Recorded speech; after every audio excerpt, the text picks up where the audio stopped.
শুনানি যেহেতু কাল শেষ হচ্ছে, বহু জেলায় দেখা যাচ্ছে কোনো কাজ শেষ হয়নি। না, শুনানি নোটিশ ইস্যু কমপ্লিট হয়ে গেছে। আমার কাছে সোফার মাই নলেজ 10-12 লক্ষ শুনানি বাকি আছে, আর কালকের মধ্যে হয়ে যাবে। সিও দপ্তর বলছে যে এক দফাতে ভোট করতে তারা প্রস্তুত। আমি এটা নিয়ে বলবো না, আমার কোনো কাজ না। আমরা নিরাপত্তা চাই, স্বচ্ছভাবে ভোট চাই। আমরা চাই 2024 এবং 21-এর মতো নির্বাচন যেন না হয়। আমরা চাই ক্যামেরা বন্ধ করে যেন ভোট না হয়। আমরা চাই ভূতেরে যেন ভোট না দেয়। আমরা চাই সকালবেলা কোচবিহারে দিলাম, তারপরের দিন এসে মালদায় মেরে দিলাম, তার 3 দিন পরে এসে মুর্শিদাবাদে মেরে দিলাম, তারপরে এসে দক্ষিণ 24 পরগনায় দিলাম, ফাইনালি ভবানীপুরে ঝেড়ে দিয়ে চলে গেলাম। এই ব্যবস্থা বন্ধ। ব্যক্তি বুদ্ধবাবুর সম্পর্কে বলবেন আর সিপিআইএম এর মুখ্যমন্ত্রীর সম্পর্কে বলবেন, দুটো তফাৎ আছে। আপনি ব্যক্তি বুদ্ধদেব বাবুকে নিয়ে তার চিন্তা ভাবনা, তার শিক্ষা দীক্ষা, অনেস্টি নিয়ে বলবেন, আমরা রেসপেক্ট করি, ওপেনলি বলি। কিন্তু সিপিআইএম এর মুখ্যমন্ত্রী ছিলেন। আমি যখন ওনাকে বলছি যে কালকে পুলিশ পাঠালে নন্দীগ্রামে কিন্তু রক্তক্ষয়ী সংগ্রাম হয়ে যেতে পারে, লস অফ লাইফ হয়ে যাবে, আপনি নোটিশটা তুলে নেন। উনি শুনে আমাকে বললেন, আপনি একবার নিরুপমকে বলুন। আমি নিরুপম সেনকে লিখেছিলাম আমার এমএলএর প্যাডে।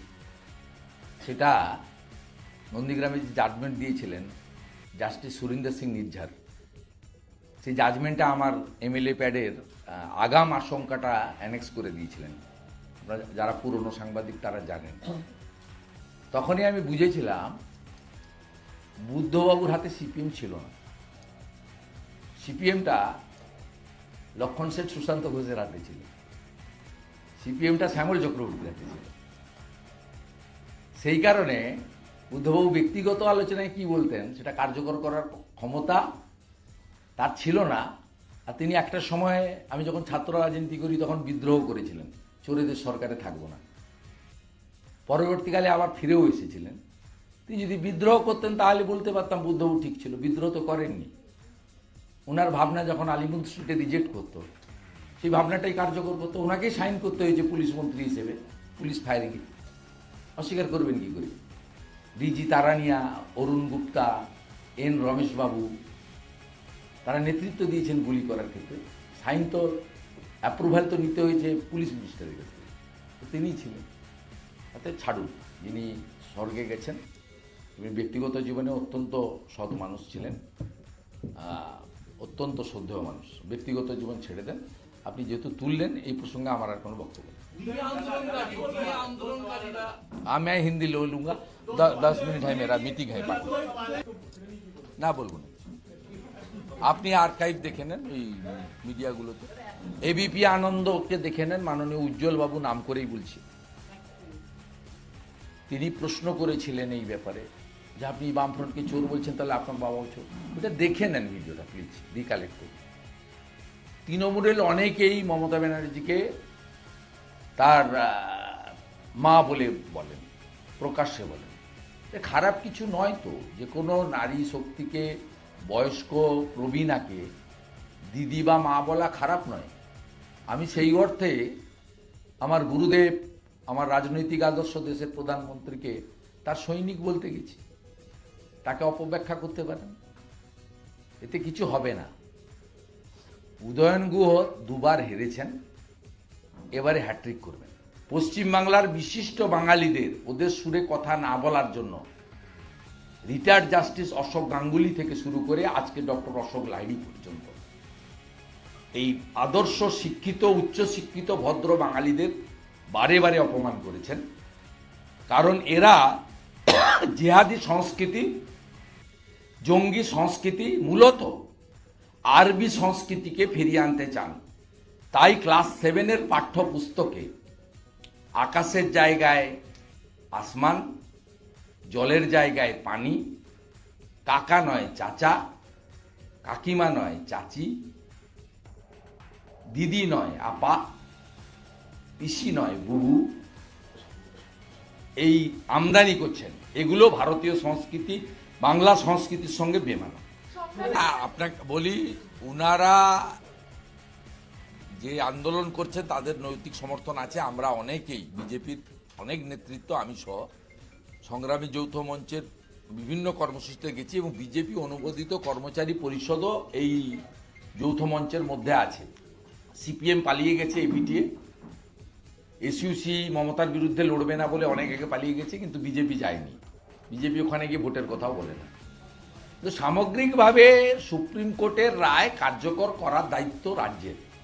রাজ্য সেটা করে না বলে, সুপ্রিম কোর্ট জানে বলে মনিটরিংয়ের দায়িত্বটা 3 জন রিটায়ার্ড জাস্টিস এবং কেন্দ্রীয় সরকারের ক্যাগের প্রতিনিধির উপর দিয়েছে।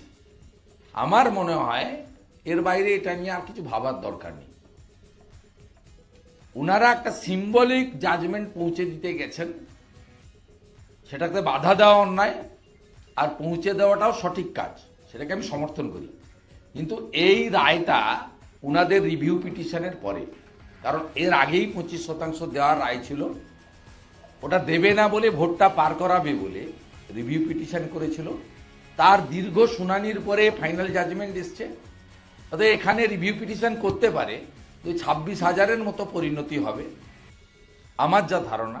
3 বারের এমএলএ 2 বারের এমপি হিসেবে আমার যা ধারণা। আর সাথে সাথে সব কোর্ট জেনে গেছে যে কোর্টের রায় ওই মুখ্যমন্ত্রী কার্যকর করতে দেন না, মুখ্য সচিব অর্থ সচিবকে। তাই রাজ্য সরকারের প্রতিনিধি ছাড়া 4 ম্যান কমিটি করে দিয়েছেন, 3 জন ফ্রম জুডিশিয়ারি আর 1 জন ফ্রম ক্যাগ, ভারত সরকারের সংস্থা থেকে। অতএব বিচলিত হওয়ার কোনো কারণ নেই। 10,400 কোটি টাকা মার্চ মাসে দিতে হবে। এর সঙ্গে এমসিসির সম্পর্ক নেই, যেহেতু সুপ্রিম কোর্টের অর্ডারে হচ্ছে এক্সেপশন কেস। আর মে মাসের মধ্যে বাকি অর্থ দিয়ে দিতে হবে, এবং দিয়ে কর্মচারীর অধিকার সেটা প্রমাণ হয়ে গেছে। রাজ্য সরকারের ওজোর আপত্তি ইত্যাদি সব রিজেক্ট করেছে সুপ্রিম কোর্ট। এত বড় আইনি থাপ্পড় অনেকবারই খেয়েছেন, তা খুব জোরে লেগেছে। তাই আমি আতঙ্কিত, মার্চ মাসের পরে চালু থাকা সামাজিক প্রকল্প এবং পেনশনার্সদের পেনশন, কর্মচারীদের বেতন দেওয়ার ক্ষেত্রে সমস্যা না তৈরি হয়। কারণ ভিতরটা অর্থনৈতিকভাবে কমপ্লিটলি ডিজাস্টারের মতো বিপর্যয় ঘটিয়ে দিয়েছেন এই মুখ্যমন্ত্রী। খেলা মেলা, কেন্দ্রীয় সরকারের সঙ্গে ঝগড়া করে ইত্যাদি করে তিনি বিপর্যয়টাকে যে জায়গায় নিয়ে গেছেন। কেন আয়ুষ্মান ভারতে যাননি? স্বাস্থ্যসাথীতে এত টাকা খরচ করছেন, আয়ুষ্মান ভারতে গেলে তো সেন্ট্রাল গ্র্যান্ট পেয়ে যেতেন। কেন প্রধানমন্ত্রী ফসল বিমায় যাননি? বাংলা ফসল বিমা যোজনাতে এতগুলো টাকা দিচ্ছেন। কেন স্বচ্ছতার সঙ্গে প্রধানমন্ত্রী আবাস যোজনায় যাচ্ছেন না? কেন বিশ্বকর্মা যোজনায় চালু করেননি? কেন উজালা 3 চালু করেননি? অসংখ্য আছে, সময় লাগবে বলে। আনন্দপুর কাণ্ডে মুখ্যমন্ত্রী শুভেন্দু, আনন্দপুর কাণ্ডে মুখ্যমন্ত্রীর পাশে দাঁড়ানো আনন্দপুর কাণ্ডে মুখ্যমন্ত্রী তুজ আপনাকে বলে দিলাম, যারা মারা গেছে অধিকাংশ মেদিনীপুরের লোক। আমি যা করার করছি। ওদেরকে টাকা দেওয়ার কথা বলেছিল, আমি বলেছি নিয়ে নিন, সব চুরির মাল, বদরক্ত, নিয়ে নিন। তারপরে বলেছে একটা করে চাকরি দেবে, ওরা নিয়ে নিন, আগে নিয়ে নিন, যাবে তো কদিন আছে, আর যা পাওয়া যায় বের করে নিন, তারপরে বাকিটা হবে। ছাড়াছাড়ির কোনো সিন নেই। গত 5 বছর এমন কোনো ইস্যু নেই বিজেপি ধরেনি এবং এদের শেষ করেনি। আমাদের ভিডিও ভালো লাগলে লাইক আর শেয়ার করুন, কমেন্ট সেকশনে গিয়ে জানান আপনাদের মতামত। আরও ভিডিও পেতে আমাদের চ্যানেল এখনই সাবস্ক্রাইব করুন এবং প্রতি মুহূর্তের খবরের আপডেট পেতে প্রেস করুন বেল আইকন।